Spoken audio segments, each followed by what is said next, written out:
Bismillahirrahmanirrahim. Assalamualaikum warahmatullahi wabarakatuh. Salam sejahtera, salam satu Malaysia, salam sehati sejiwa. Yang berbahagia Datuk-Datuk, Datin-Datin yang berusia doktor, tuan-tuan dan puan-puan yang dihormati sekalian.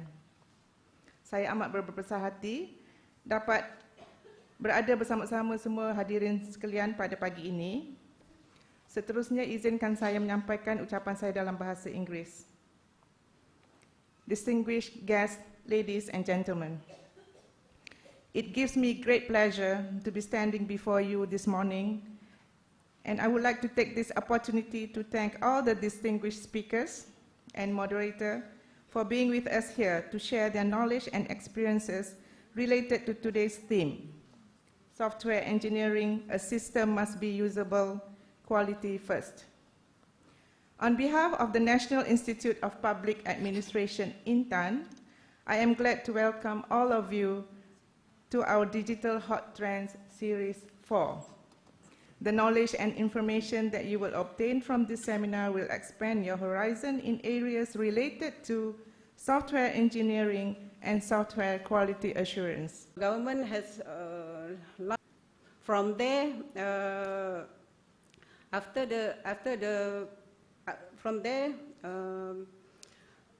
Government has launched a project or public pilot project about software public sector software testing or PPSA. And the speaker for this session is Ms. Carol Deckers, President Quality Technology Plus.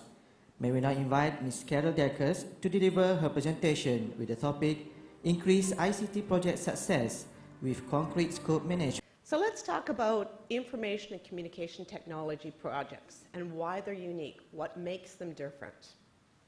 The definition of an ICT project, and this comes from an adaptation of the Project Management Institute, a temporary endeavor undertaken to create a unique information and communication software-intensive system, product, or service.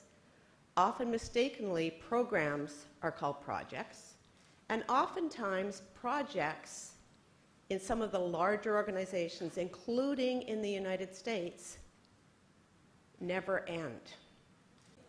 The speaker for this session is Mr. Graham Bath, Chair of ISTQB Expert Level Working Party. With software testing and the software testing skills that we need. So challenges are, do you know, this has been the case for about the last 30 years.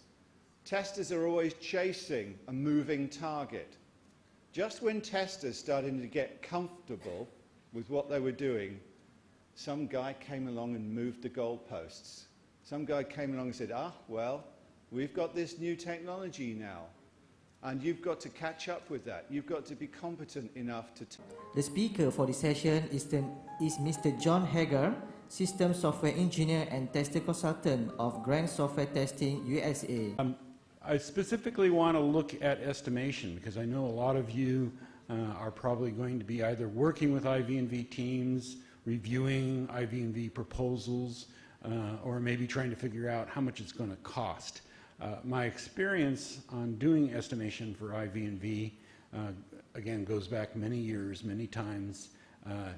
There's no easy way to do it. I'm going to give you a couple methods, one that I kind of dislike, one that I like, and then maybe kind of a hybrid between those. The speaker for this session is Mr. John Forde, Principal of Capgemini. Looks like rather like a pool process, doesn't it? I mean, imagine it is a production line and you put in a lot of stuff in one end and you just wait, what comes out at the other end is the same thing. So I must be getting something else. What do you think it is? What am I getting out of this process? Anyone? Errors, bugs.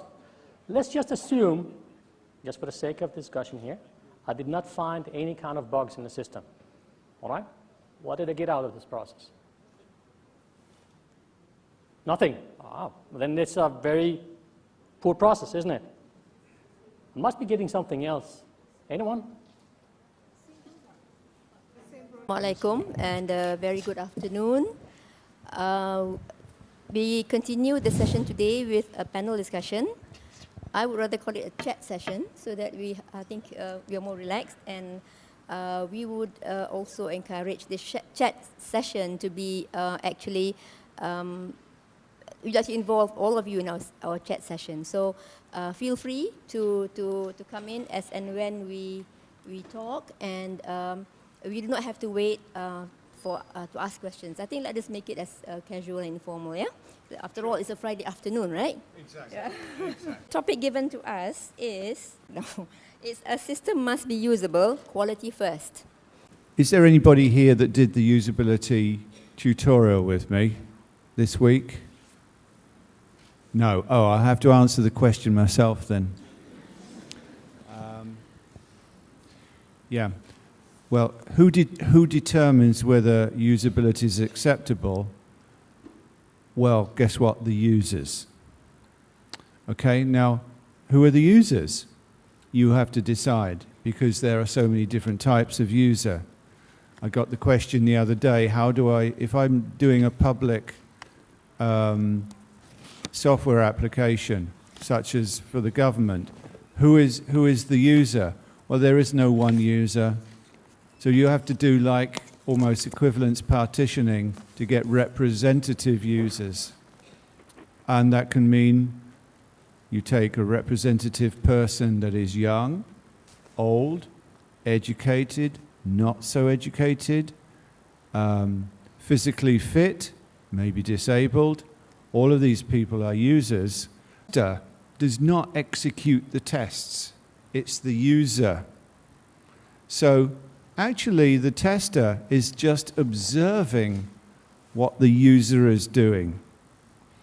And I've got a comment too, because I heard those and maybe a couple other things.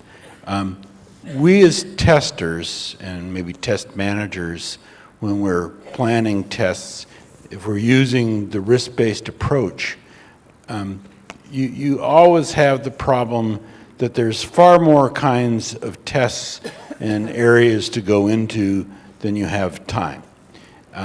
And it's very tempting to go into areas like functional testing or security testing and maybe cheat or ignore another area that you're either less comfortable with, or maybe the developers just say, well, let's live with it, like usability testing.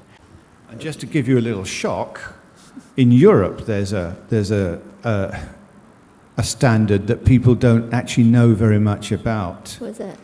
And that gives customers the right to send back their software to you up to, I think it's 2 years after they have accepted it. It's accepted software.